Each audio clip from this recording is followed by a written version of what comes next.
Welcome back to my YouTube channel. இன்றைக்கான லெசனில் across and along அப்படிங்கிற அந்த வேர்டை நம்ம எங்கெங்கெல்லாம் நம்மளுடைய கான்வர்சேஷனில் யூஸ் பண்ணுறது அப்படின்னு தான் பார்க்க போகிறோம். சரிங்களா கைஸ்? ஸோ இந்த வீடியோ பார்க்குறதுக்கு முன்னாடி நீங்கள் இன்னும் நம்ம சேனல் சப்ஸ்கிரைப் பண்ணலாம் அப்படின்னா சப்ஸ்கிரைப் பண்ணிக்கோங்க. கூட இருக்கிற பெல்லைக்கானையும் கிளிக் பண்ணிக்கோங்க. Then only you get notified when I post new videos. Okay guys, so இன்றைக்கி பார்த்தீங்கன்னா ஃபர்ஸ்ட் இந்த அக்ராஸ் பார்ப்போம். ஸோ அக்ராஸ்னால் என்ன அப்படின்னு பார்த்தீங்கன்னா இதன் இடையே அப்படின்னு சொல்கிறது. ஓகேங்களா?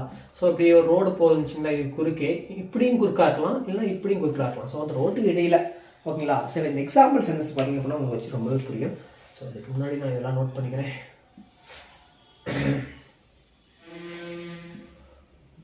ஓகேங்களா? ஸோ ஃபர்ஸ்ட் எக்ஸாம்பிள் என்னன்னு பார்த்தீங்கன்னா, he is walking across the road. அவன் ரோட்டில் நடந்து போயிட்டுருக்கான். எங்கே போயிட்டுருக்கான்? ரோட்டில் குறுக்க நடந்து போயிட்டுருக்கான். He is walking across the road.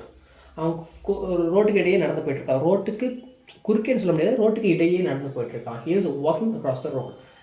That is a bridge across the river. That is a bridge across the river. அப்படின்னா நதிக்கு இடையே பார்த்தீங்க அப்படின்னா ஒரு பிரிட்ஜ் இருக்குது. அதுதான் நம்ம என்ன சொல்கிறோம் அப்படின்னா, that is a bridge across the river. ஓகேங்களா? ஸோ அடுத்த சென்டென்ஸ் பார்ப்போம்.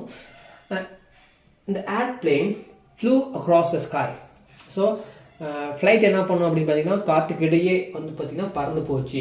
அபோவ் அஸ், எங்களுக்கு மேலே பார்த்தீங்க அப்படின்னா ஃப்ளைட்டு எங்களுக்கு மேலே காற்றுக்கு இடையில் வேகமாக போச்சு அப்படின்னு சொல்லுவாங்க. இந்த sentence meaning airplane flew across the sky above us. எங்களுக்கு மேலே ஏரோப்ளேன் சல்லுன்னு போயிடுச்சு இடையே அப்படின்னு சொல்கிறதா இந்த சென்டென்ஸோட மீனிங். ஸோ அடுத்த சென்டென்ஸ் பார்த்தீங்க அப்படின்னா, the accident happen across the road.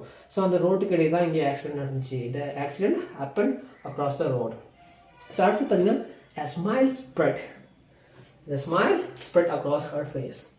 The smile spread across her face அப்படின்னா அவன் மூஞ்சிக்கு இடையில டக்குன்னு ஒரு சிரிப்பு வந்து பார்த்தீங்கன்னா அப்படியே வந்துச்சு அப்படின்னு சொல்கிறதா. A smile spread across her. Spread அப்படின்னா பார்த்தீங்கன்னா பரவுறது அப்படின்னு சொல்லுவாங்க. Sorry, I made a small mistake. A smile spread across her face. So திடீர்னு அவன் மூஞ்சிக்கு மத்தியில் இடையே பார்த்தீங்க அப்படின்னா ஒரு ஸ்மைல் பார்த்தீங்கன்னா ஸ்ப்ரெட் ஆகிடுச்சு அப்படின்னு சொல்லுவான். அதுதான் பார்த்தீங்கன்னா சென்ஸ் மீனிங். அடுத்து பார்த்தீங்கன்னா, the disease spread quickly across the country.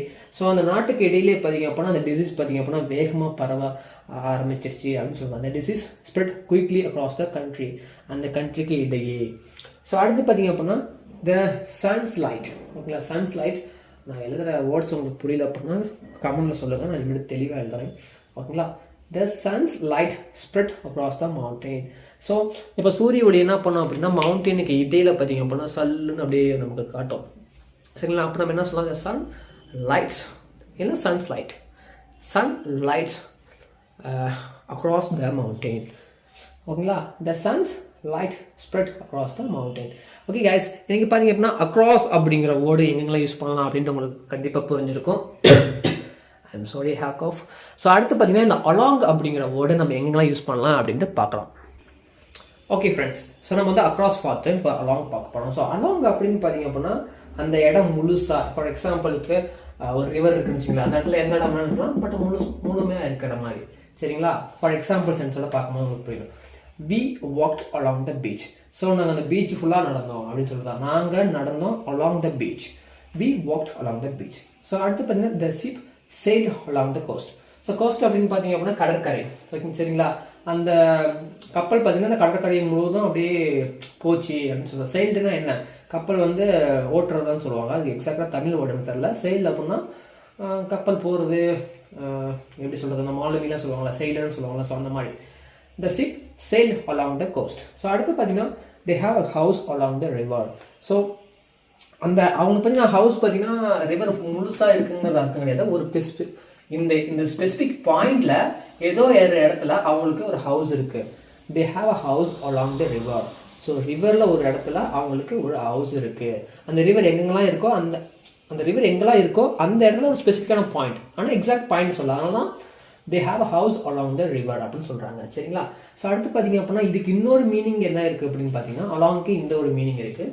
So அந்த இடத்துல ஏதோ ஒரு இடம், அந்த இடம் முழுமை அப்படிங்கிற மாதிரி. இன்னொன்று பார்த்தீங்கன்னா, இந்த டைரக்ஷன் ஆஃப் ஃபார்வர்ட் டைரக்ஷன், இந்த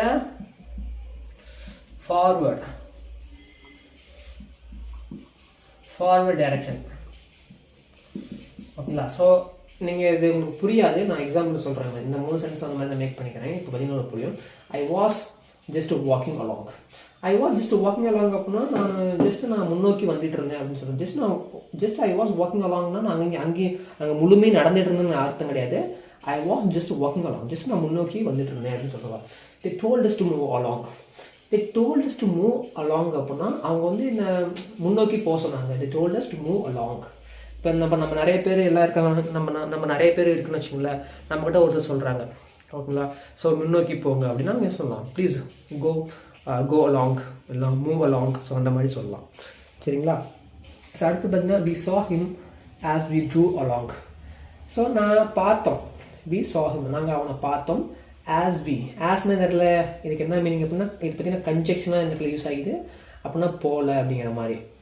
sorry conjunction okay conjunction as we drew along. So நாங்கள் வந்து முன்னோக்கி காரில் வரும்போது ட்ரூனா காராக இருக்கலாம், பஸ்ஸாக இருக்கலாம், எதுவுமே இருக்கலாம். நாங்கள் முன்னோக்கி வரும்போது அவனை பார்த்தோம். we saw him as we drew along. Okay guys, we walked along the beach. The ship sailed along the coast. They have a house along the river. I was just walking along. They told us to move along. We saw him as we drew along. Okay guys, இன்றைக்கி confuse பண்ணாத explain பண்ணியிருக்குன்னு நினைக்கிறேன். So இன்றைக்கான video உங்களுக்கு கண்டிப்பாக பிடிச்சிருக்குன்னு நினைக்கிறேன். இந்த வீடியோவில் பார்த்துட்டு அக்ராஸ் அந்த அலாங்கை வந்து வச்சு நிறைய சென்டென்சஸ் மேக் பண்ணுங்கள், நிறைய படிங்க, அப்போ தான் உங்களுக்கு வந்து புரியும். ஜஸ்ட் இந்த வீடியோ பார்க்குறத மட்டும் வச்சுருந்தீங்கன்னா கண்டிப்பாக உங்களுக்கு வந்து அது மைண்டில் நிற்காது. Make lot of sentences that will help you to improve your spoken English. Okay guys, நிறைய பேசுகிறோம்ல, இந்த வீடியோ கண்டிப்பாக உங்களுக்கு யூஸ்ஃபுல்லாக இருந்திருக்கணும். Thank you so much for watching this video.